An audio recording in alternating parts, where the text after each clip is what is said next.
Hi and welcome to Polyrhythm Explorer. I designed this app as a visual and learning aid for understanding polyrhythms. So in this video, I'm going to explain what polyrhythms are, demonstrate it using Polyrhythm Explorer, and you'll see some of the features as we go along. So the first question is, what is a polyrhythm?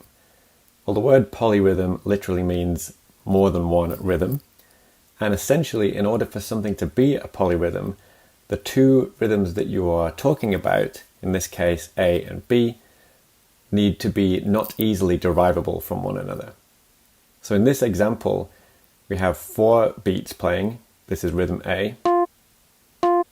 And these are evenly spaced pulses.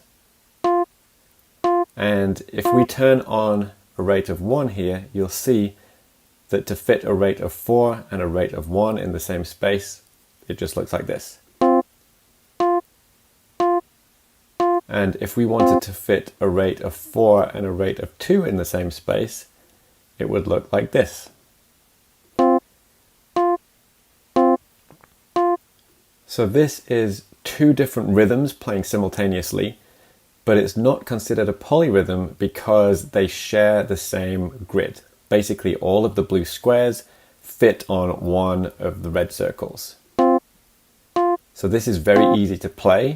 You might play the red circles with your right hand and the blue squares with your left hand. And your left hand beats are always going to come on one of the right hand beats. So that's why it's not considered a polyrhythm.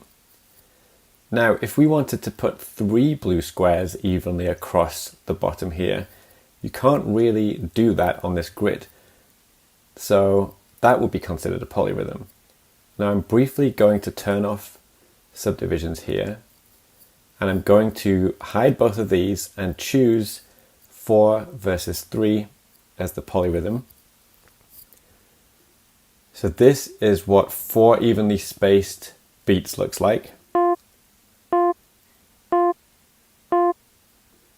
And this is what 3 evenly spaced beats looks like.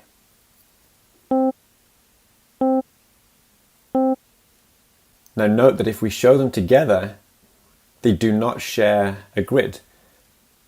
The red circles are on this grid, the blue squares are on this grid, and they don't overlap. That's why you would consider this to be a polyrhythm. Now, in order to figure out exactly how the circles and squares relate in time, we need to, in fact, create a grid that will fit both of these. So in this case, that's what this subdivisions button does, is it shows a grid of 12 markers here, and you can divide 12 into 4 by playing every third one. 1, 2, 3, 1, 2, 3, 1, 2, 3, 1, 2, 3. And you can divide 12 into 3 by playing every fourth marker. 1, 2, 3, 4, 1, 2, 3, 4, 1, 2, 3, 4. And in fact, you can choose the numbering by tapping above on the numbers, and if we choose B spacing, you'll see this now counts the subdivisions of this B pulse. 1, 2, 3, 4, 1, 2, 3, 4, 1, 2, 3, 4.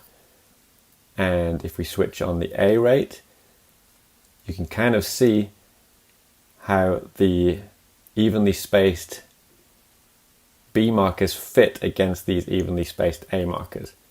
And you can switch this to counting the A spacing, which shows you that the circles are each 3 markers apart.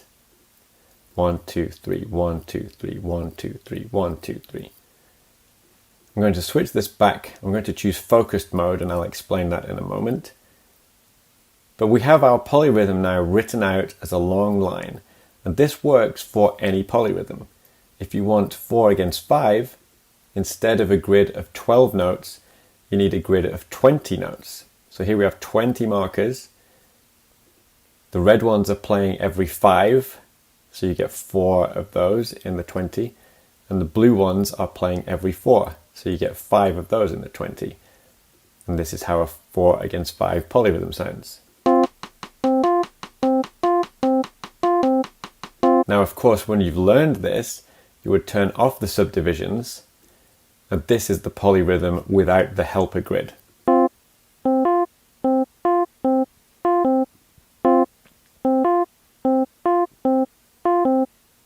So let me turn those subdivisions back on. And note as the numbers in the polyrhythm get higher, this grid gets bigger and bigger.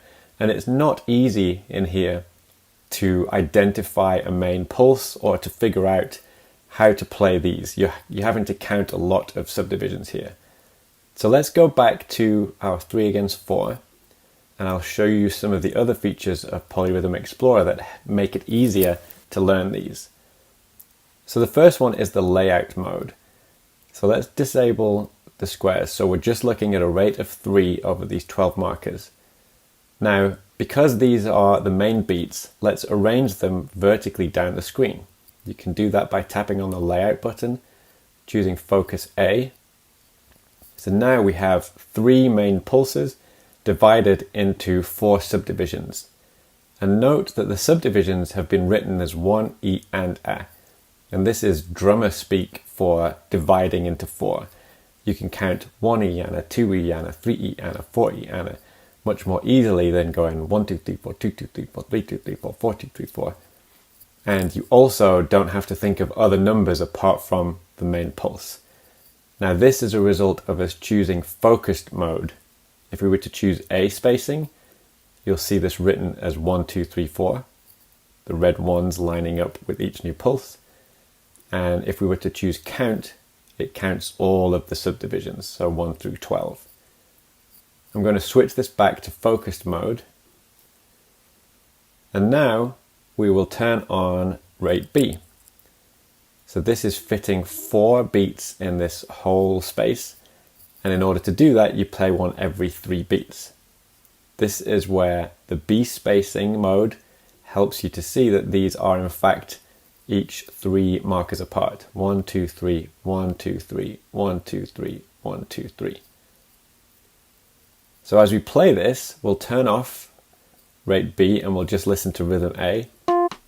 2, 3, 1, 2, 3. And then we'll turn on rate B. 1, 2, 3, 1, 2, 3, 1, 2, 3, 1, 2, 3, 1, 2, 3, 1, 2, 3, 1, 2, 3, 1, 2, 3. So now I'm counting the spacing to get that 4.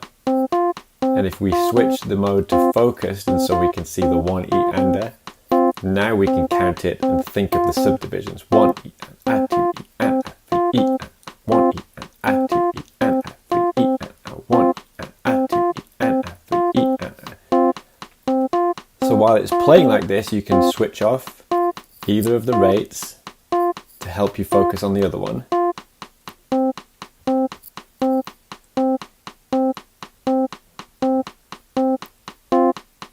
And you can also switch the mode over here. So I'll change it to focus on rhythm B. And now we have it written out in a different way. So notice here that we have 4 rows. So each row begins with a beat from rhythm B. And each row is divided into 3 now instead of 4. So we have 4 times 3, which is still 12. And now we can count this as 1 triplet, 2 triplet, 3 triplet, 4 triplet. So again, the triplet is just a way of counting when you're subdividing into 3, and it's easier than going 1, 2, 3, 2, 2, 3, 3, 2, 3, 4, 2, 3, 1 triplet, 2 triplet, 3 triplet, 4 triplet. So now if we turn rate A off, we can focus on this as the main pulse. 1 triplet, 2 triplet, 3 triplet, 4 triplet, and then we need to know where to put 3 beats evenly across this. And the answer is on the 1, on the trip of beat 2, and on the let of beat 3. 1 triplet, 2 triplet, 3 triplet, 4 triplet, nothing in beat 4.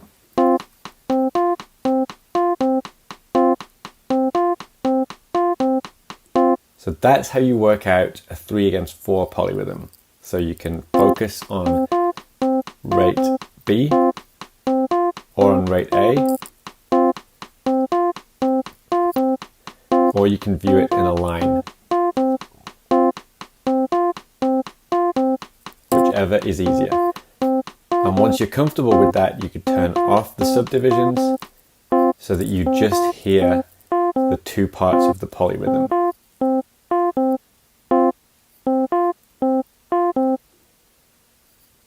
So that's a quick guide to polyrhythms, what they are, how you figure them out. I'll give you a quick demo of the rest of the features of Polyrhythm Explorer. You'll notice there's a little arrow button here. You can choose that to switch which rate is rate A and which rate is rate B.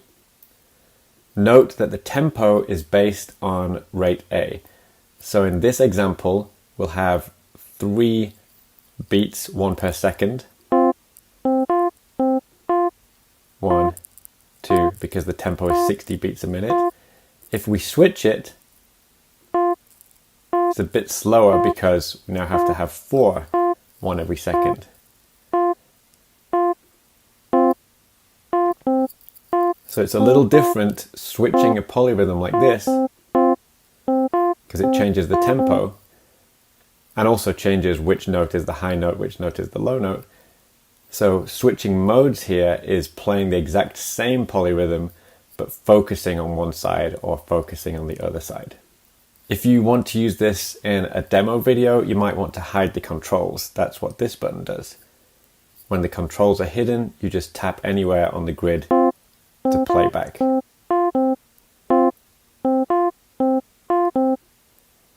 So I'll show the controls again, and then finally you have a menu button which has the show and hide subdivisions option.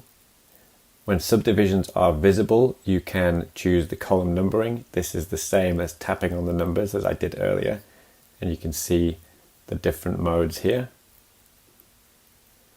You can also change the sounds. So there are some keys sounds, bass sounds, drums. There's also voice, so you could choose right for the circles and left for the squares. Right, left, right, left, right, left. And you can try right, playing these with your left, hands, right, and that's left, just a guide right, for left, that. Right. And finally, you can set the colors. So if you don't want red and blue, you can choose your own colors in here. And there's also a share option. And this allows you to share your creation as a Polyrhythm Explorer file, which you can import at a later date or send to someone else. Or if you have Polynome, you can open this polyrhythm in Polynome, and the sounds will go across, and the tempo and the actual polyrhythm. And if you're not familiar with Polynome, it's a very powerful tool with many features way beyond polyrhythms. But some of the polyrhythm features include visuals with circles, which is a different way of viewing a polyrhythm. You can also create 3-way polyrhythms in Polynome, and you can create trainers and ranges. So a polyrhythm trainer will voice count one side of the polyrhythm and then voice count the other side and then play both together. So you can leave that on a loop if you're trying to learn polyrhythms. There's also a polyrhythm range function which will play one rate, for example 3, and then the other side will go from 1 to 2 to 3 to 4 to 5 to 6 to whatever number you set and back down, so you can work on playing different polyrhythms one after another. And like I say, that's just a few of the many features in Polynome, so I highly recommend checking that out if you don't have it. I hope you've enjoyed this video. I hope you now have an understanding of what polyrhythms are and how to figure them out and how to use this app. If you have any further questions, you can get in touch at support@polynome.net, and you will find more instructions and that email address in the help option up here. Thanks for watching and enjoy the app.